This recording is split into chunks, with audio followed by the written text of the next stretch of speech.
Welcome to Monheim Microphone Studio in Hollywood, California. We're back for episode 2.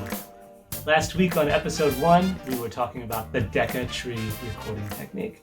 The Decca tree, of course, is an enhanced image for large format recording. It's typically used for orchestration and large room recordings. This week, we're going to take that concept and distill it down to everyday recording. We'll use 2 omnidirectional for left and right, and for center of the image, we'll use a cardioid directional microphone, large diaphragm condenser. In that center of the image, we're changing out the Omni for the large diaphragm condenser, and we'll use this on everyday techniques. So we'll use this on piano, we'll use this on acoustic guitar amp, that maybe you want that guitar amp to have really wide, deep spacing, and it needs to stand out in the image or take up more space in the image. We can even adapt this technique to vocals and use this tri-microphone setup, 3 microphones, for a lead vocal that needs a lot of depth and space in the image. In this application, we're going to be using the Monheim Omnis for our left and right. And then in the center, we're going to use the Monheim FET microphone.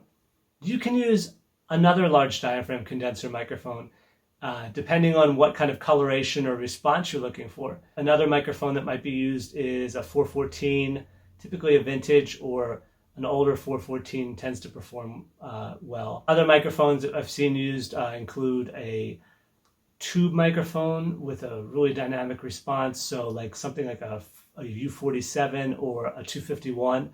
But any large diaphragm that works for what you're trying to record.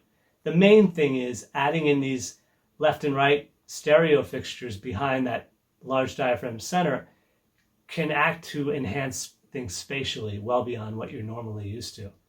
Another important part of this technique, much like the Decca tree, is the symmetrical spacing of the omnidirectional microphones behind the center microphone. So they should be equidistant from the center microphone, left and right. Very important that that relationship maintains for phase coherency. So as you can see in the photos, we set up the Omnis behind the directional FET microphone, and we're trying to capture the source that's in front of the FET. Really important that the FET microphone faces the source, so it's dead on center on axis with the actual source. And the Omnis are facing the source as well. Obviously, an Omni pattern is open, so it's going to capture anything around it. But it's preferred that with these specific Omnis, you would use them directional on axis. This technique has a lot of adaptability and can be used in a lot of different situations. Again, make sure that center directional microphone is one that's going to make sense for the project. In this case, we use the FET because it's a warmer vintage tone, but also clear and can be taken with EQ very well. Also, the omnidirectional microphones needed proper spacing and need to stay symmetrical in relation to the center microphone. But there's so much adaptability with this and flexibility. You can start to paint a whole new canvas by wet to drying those rear microphones in Omni position up into the image and pulling them out, and start to play with your ratios of microphone levels.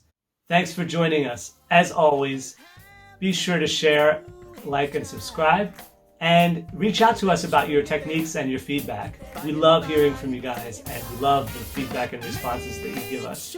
So make sure to email us directly, monheimmics@gmail.com, or find us on social media. The links are here below. And then check out monheimmics.com. Thanks.